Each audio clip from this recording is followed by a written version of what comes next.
같이 합독하겠습니다. 마가복음 14장 1절부터 11절까지입니다.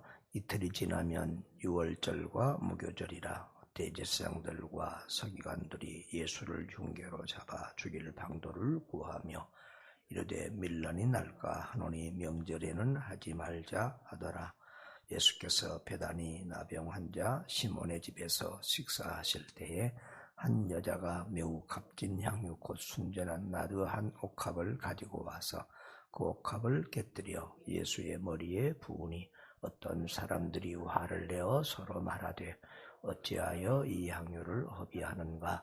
이 향유를 300데나리온 이상에 팔아 가난한 자들에게 줄 수 있었겠도다 하며 그 여자를 책망하는지라. 예수께서 이르시되 가만두라. 너희가 어찌하여 그를 괴롭게 하느냐. 그가 내게 좋은 일을 하였느니라. 가난한 자들은 항상 너희와 함께 있으니 아무 때라도 원하는 대로 도울 수 있거니와 나는 너희와 항상 함께 있지 아니하리라. 그는 힘을 다하여 내 몸에 향유를 부어 내 장례를 미리 준비하였느니라. 내가 진실로 너희에게 이르노니 온 천하에 어디서든지 의인이 전파되는 곳에는 이 연하가 행한 일도 말하여 그를 기억하리라 하시니라. 12 중에 하나인 가룟 유다가 예수를 넘겨주려고 대제사장들에게 가매 그들이 듣고 기뻐하여 돈을 주기로 약속하니 유다가 예수를 어떻게 넘겨줄까 하고 그 기회를 찾더라. 아멘.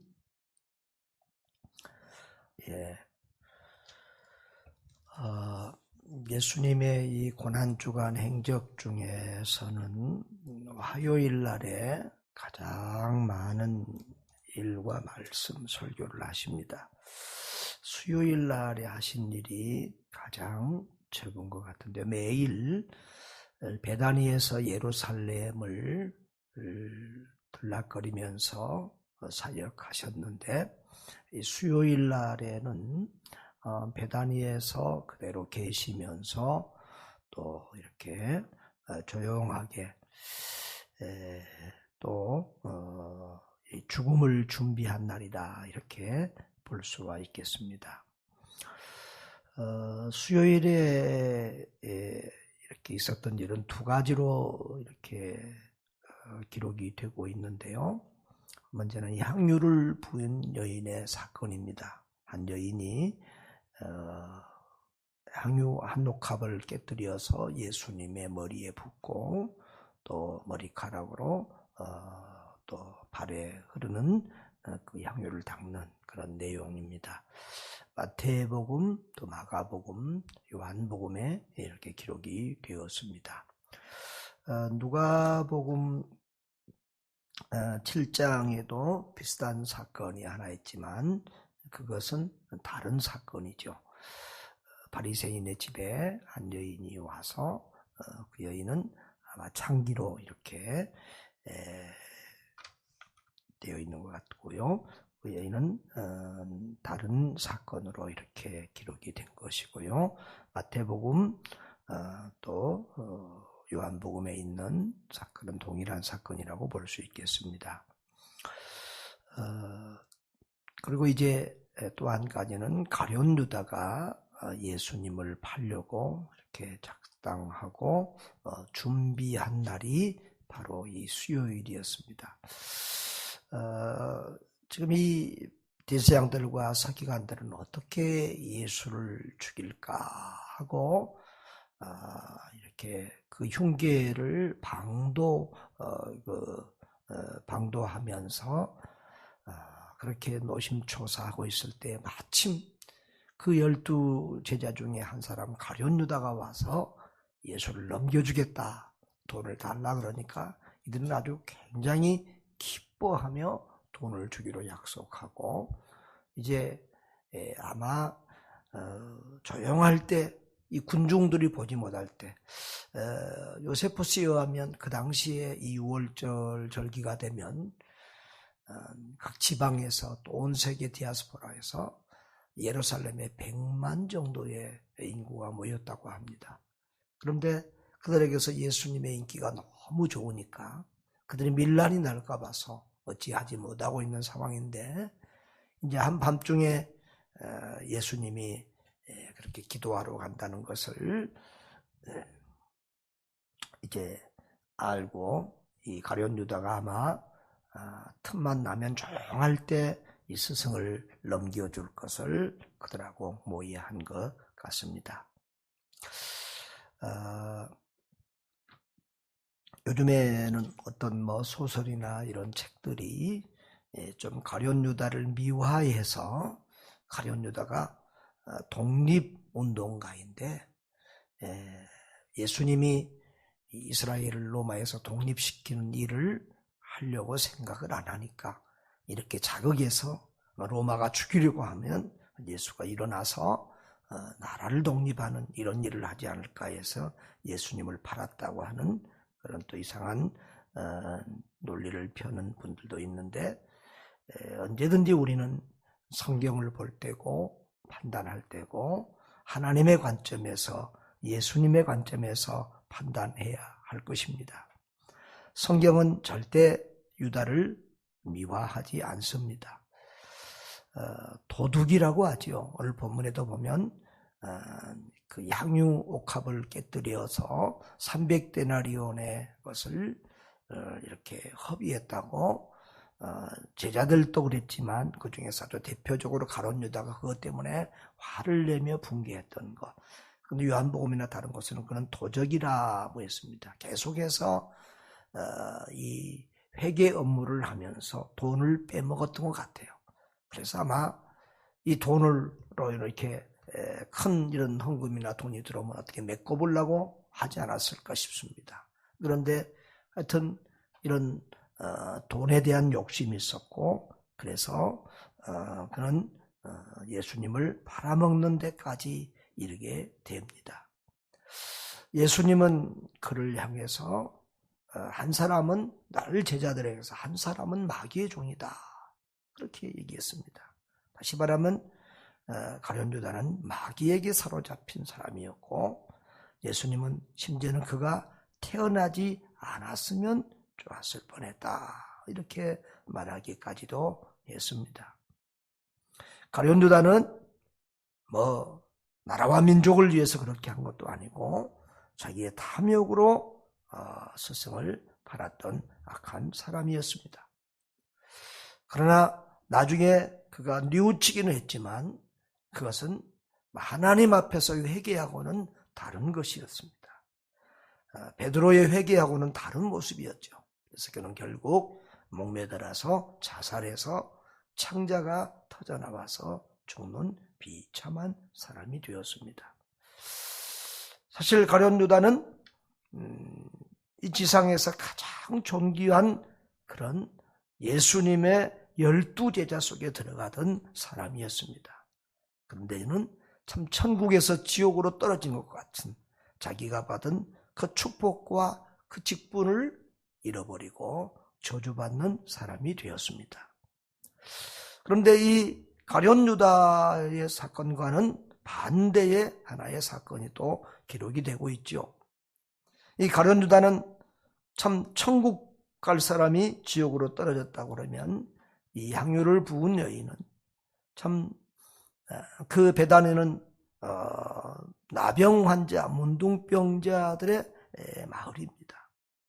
참 가난하고 또 병든 그런 집안의 한 여인이 예수님께 향유를 부으면서 정말 헌신적인 그런 헌신을 하고 정말 복음이 전파되는 곳마다 이 여인의 행한 소식도 헌신도 전하여 그를 기억하게 하라고 하는 주님의 말씀을 받은 축복을 받은 귀한 여인이 됩니다.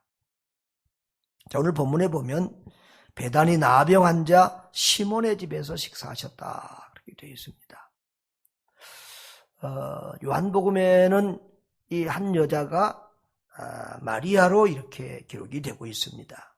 식사하실 때 한 여자가 매우 값진 향유 곧 순전한 나드 한 옥합을 가지고 와서 그 옥합을 깨뜨려 예수의 머리에 부으니 그랬습니다. 다른 복음서에 보면은 그것이 흘러내려서 발에까지 이르고 여인이 그것을 머리카락으로 닦았다고 했습니다. 어떤 사람들이 화를 내어 서로 말하되 어찌하여 이 향유를 허비하는가? 이 향유를 300데나리온 이상에 팔아 가난한 자들에게 줄 수 있었겠도다 하면서 이 여자를 책망했다고 했습니다. 한 데나리온 당시 성인 남자의 하루 임금이니까 300데나리온이면 거의 1년치 월급에 해당하는 큰 액수였는데 그것을 허비했다고 지금 심하게 제자들이 그 여인을 책망하며 괴롭히고 있습니다. 6절에 보면 예수님께서 가만두라 너희가 어찌하여 그를 괴롭게 하느냐라고 말한 것을 보면 상당히 제자들이 그것을 분개하고 그 여인을 심하게 질책했음을 볼 수 있습니다. 특별히 가룟 유다는 아주 대표적인 그런 사람이었습니다. 그런데 예수님은 그가 내게 좋은 일을 하였느니라 라고 칭찬하셨습니다. 그렇습니다. 우리는 윤리적인 판단, 도덕적인 판단, 여러 가지 생각과 가치관을 가지고 어떤 똑같은 사건이라도 어떻게 보느냐에 따라서 참 그 각도가 달라집니다. 그러나 우리는 모든 것을 주님의 관점으로 봐야 되고 성경이 말한 대로 봐야 될 것입니다. 아까 가룟 유다에 대한 평가도 주님이 평가하신 것처럼 우리가 인식을 해야 옳은 것이고 이 여인에 대한 인식도 마찬가지입니다. 제자들은 다 이 여인이 낭비를 했다고 말합니다. 그것도 그럴 것처럼 300데나리온 사람 1년치의 품삯 너무너무 큰 것입니다. 사실 이 향유옥합은 여인들이 보통 시집을 갈 때 가져가는 이 혼수품 중에서 최고의 비싼 혼수품입니다. 그런데 그것을 아마 조금만 머리에 부어도 향기가 온 방에 퍼질 것입니다. 또 그 병도 굉장히 이렇게 비싼 귀한 병. 요즘으로 말하면 이제 외국에서 들어온 수입품이죠. 인도 쪽에서 나는 나드옥합입니다. 그 병만 놔둬도 그 병도 같이 있게 다시 쓸만한데 또 일부라도 남길 수 있는데 여인은 그것을 아예 깨뜨려서 전체를 아낌없이 예수님께 쏟아부었습니다.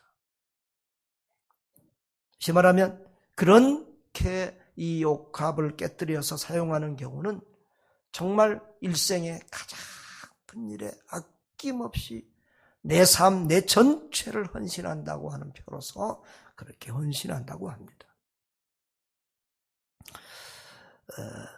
그런데 이 사람들의 평가하고는 달리 예수님은 그를 귀하게 평가하면서 그가 내게 좋은 일을 하였다.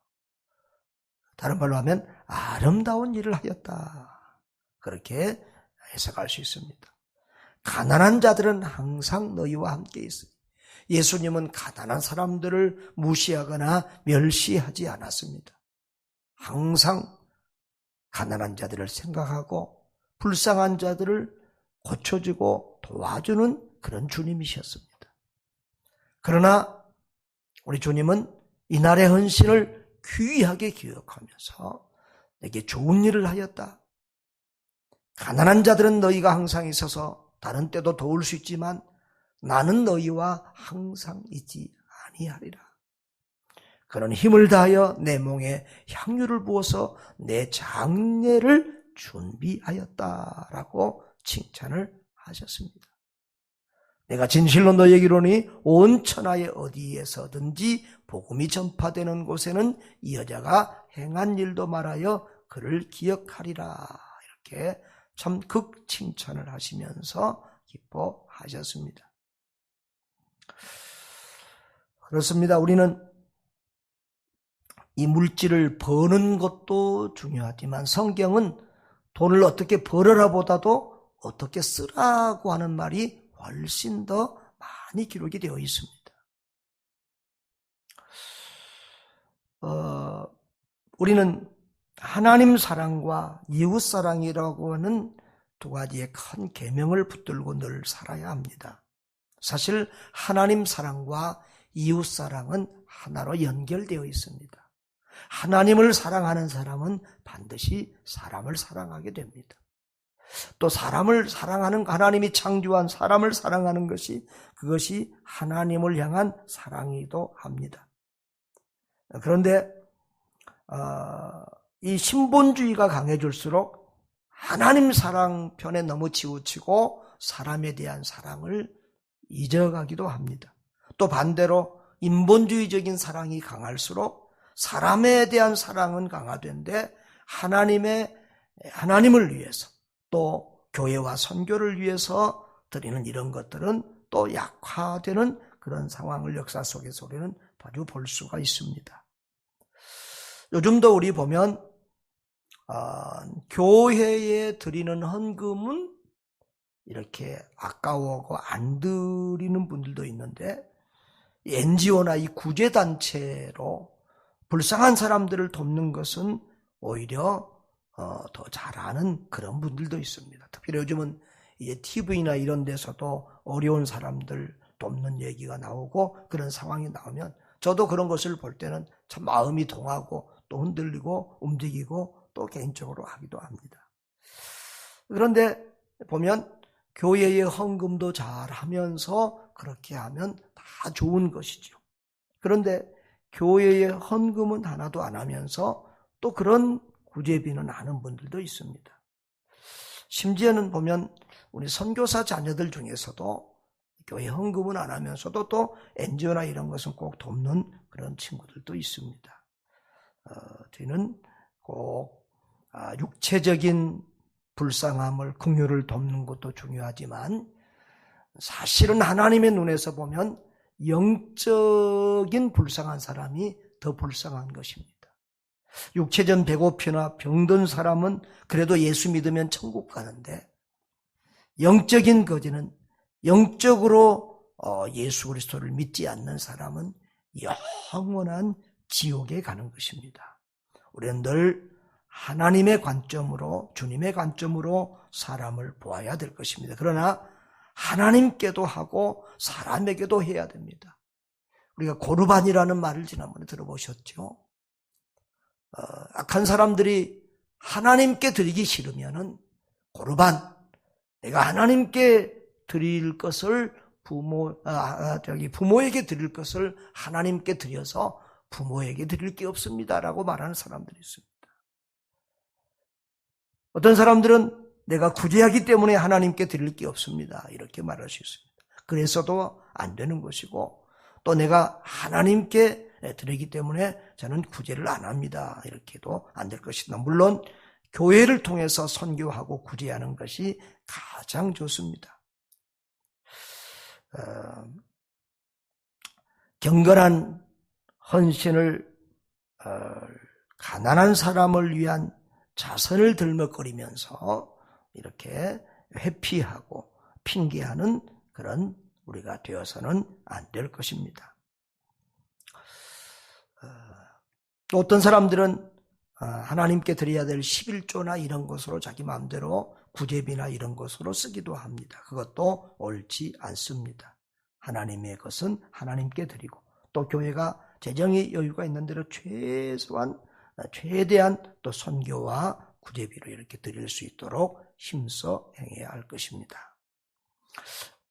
아무튼 우리 주님은 이 여인의 헌신을 낭비라고 보지 않고 제자들은 낭비했다고 허비했다고 이렇게 이 향유를 허비하느냐라고 하는데 예수님은 아주 귀하게 적절하게 잘 사용하셨다고 말씀합니다. 주님을 위한 헌신은 결코 낭비가 아니고 또 내에 맞는 헌신은 너무도 아름답고 귀한 것임을 우리가 알 수 있습니다. 이 여인은 이런 헌신을 통해서 그가 주님을 정말로 사랑하고 있음을 보여주고 있습니다. 사랑은 사랑하는 사람을 위해서 하는 것에 아무것도 아끼지 않습니다. 값을 계산하지 않습니다. 자식을 키우고 자식을 사랑하는 부모가 그 자식을 키우는 동안 얼마 들어갔다고 청구서를 다 기록하지 않습니다. 아낌없이 희생하고 더 주고 싶어 하고 또 그 자식에게 두는 것은 하나도 아깝지 않습니다. 그것이 사랑입니다. 이 여인은 진심으로 우리 주님을 사랑했기 때문에 가장 귀한 것을 아낌없이 깨뜨려 드렸고 어찌 보면 그것보다 더한 자기 생명까지도 주님을 위해서 드릴 만한 그런 마음의 헌신을 이 옥합을 깨뜨린 사랑으로 표현했을 것입니다. 또한 우리는 이 헌신을 할 때 특별한 기회가 있습니다. 기회. 교회가 큰 일을 할 때라든가 선교의 어떤 중요한 일을 할 때라든가 참 하나님 나라에 이 재정이 필요할 때 이 기회에 맞는 헌신이 있습니다. 지금 제자들도 이 예수님의 십자가의 죽으심과 이런 것에 대한 확실한 이런 믿음이 없을 때에 이 마리아는 장례를 준비하고 있다는 거예요. 힘을 다해서 내 몸에 향유를 부어 내 장례를 준비하고 있다.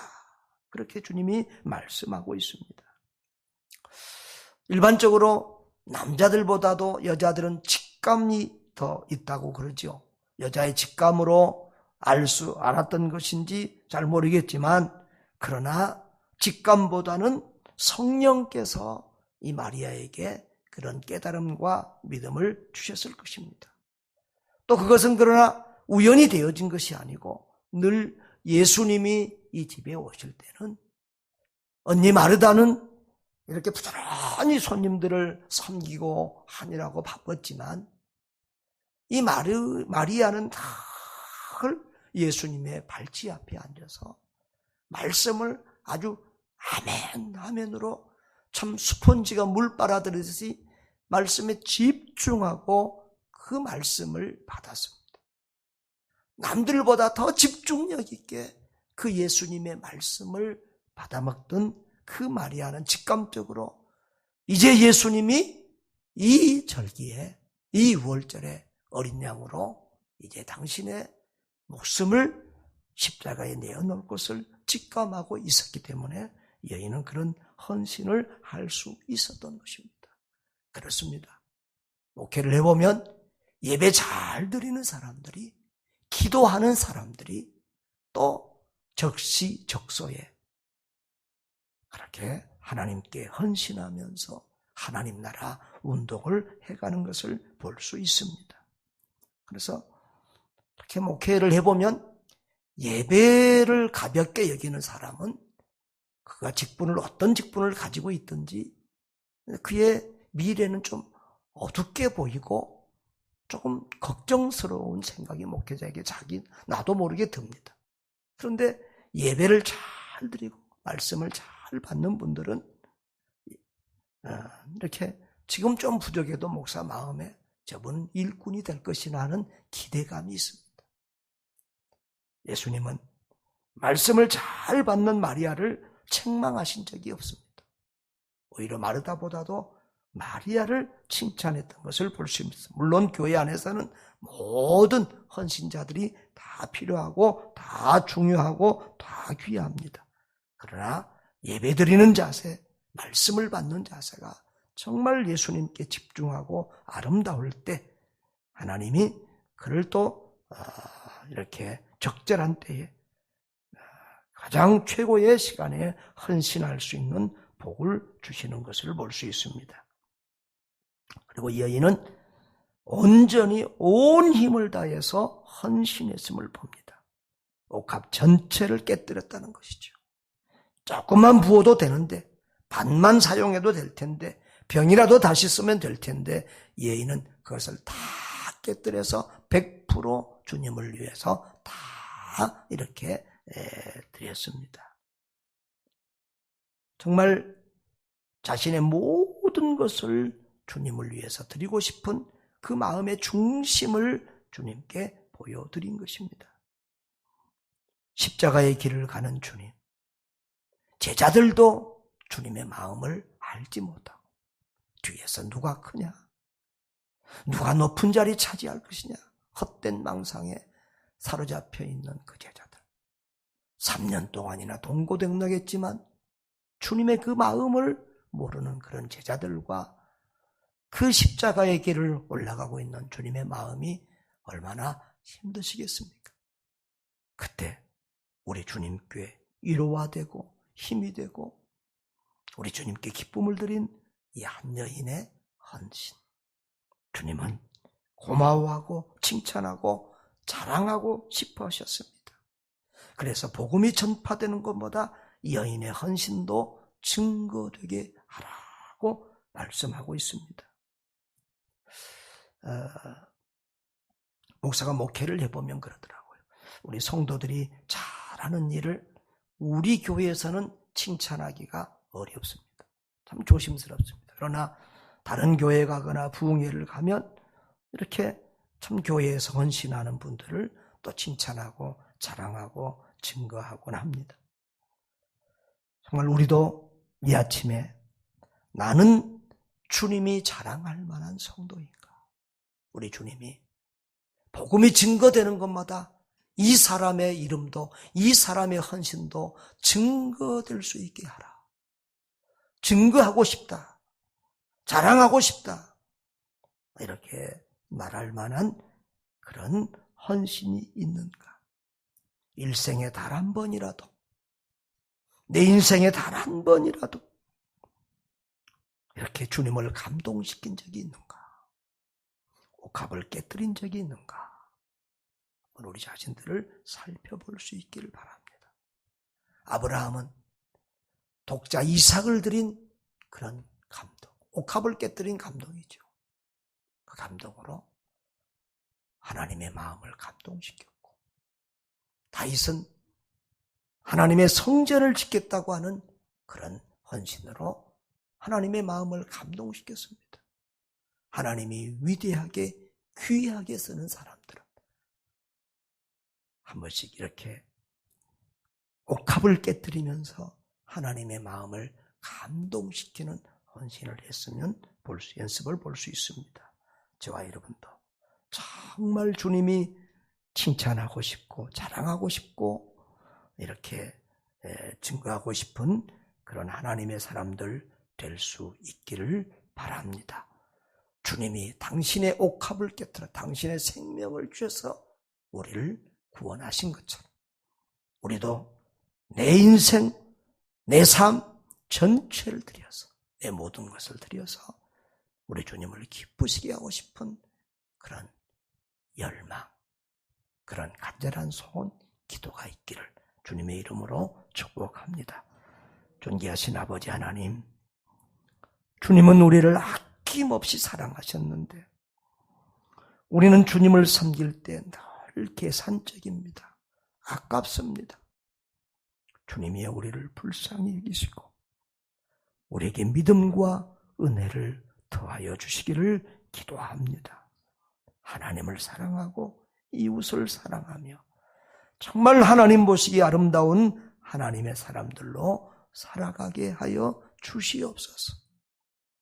우리 주님의 마음을 시원하게 해드리는 제자, 온 천하에 복음이 전파되는 곳마다 이 전파되기를 소원하는 그런 아름다운 헌신, 주님을 감동시키는 그런 헌신, 그런 삶이 우리에게 있기를 원합니다.